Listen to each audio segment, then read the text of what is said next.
క్లాస్లో మనం ఈ క్లోరోప్లాస్ట్ యొక్క నిర్మాణాన్ని చూసాం.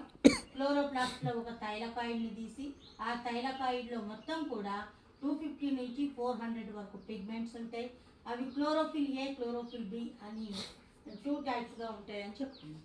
ఈ 250 to 400 పిగ్మెంట్స్ అన్నింటినీ కలిపి ఏమంటారు అంటే లైట్ హార్వెస్టింగ్ కాంప్లెక్స్ అంటారు. Light harvesting complex.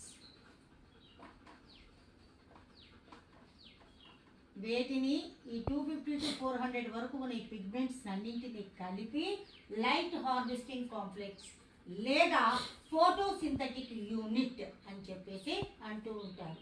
అంటే ఏంటి, ఒక్కొక్క థైలకాయిడ్ మీద ఒక్కొక్క ఫోటోసింథటిక్ యూనిట్ ఉంటుంది. ఒక్కొక్క ఫోటోసింథటిక్ యూనిట్ అంటే ఎన్ని పిగ్మెంట్స్ అంటే 250 to 400 పిగ్మెంట్స్ అని అర్థం. ఇప్పుడు మనం ఈ నెక్స్ట్ టాపిక్లో మనం ఆల్రెడీ ఇంతకుముందు చెప్పుకున్నాం, లీవ్స్ని ఏమంటాము అంటే కిచెన్ ఆఫ్ ద ప్లాంట్ అంటారు అని చెప్పుకున్నాం.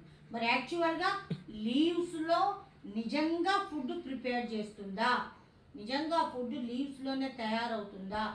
మరి తయారైతే ఖచ్చితంగా లీవ్స్లో ఏం కనబడాలి మనకి అంటే స్టార్చ్ అనేది అందులో ఉండాలి. కాబట్టి ఈ లీవ్స్ మీద అందులో స్టార్చ్ ఉంటుందా లేదా అని తెలియజేసే ఒక ఎక్స్పెరిమెంట్ గురించి ఇప్పుడు మనం చూద్దాం.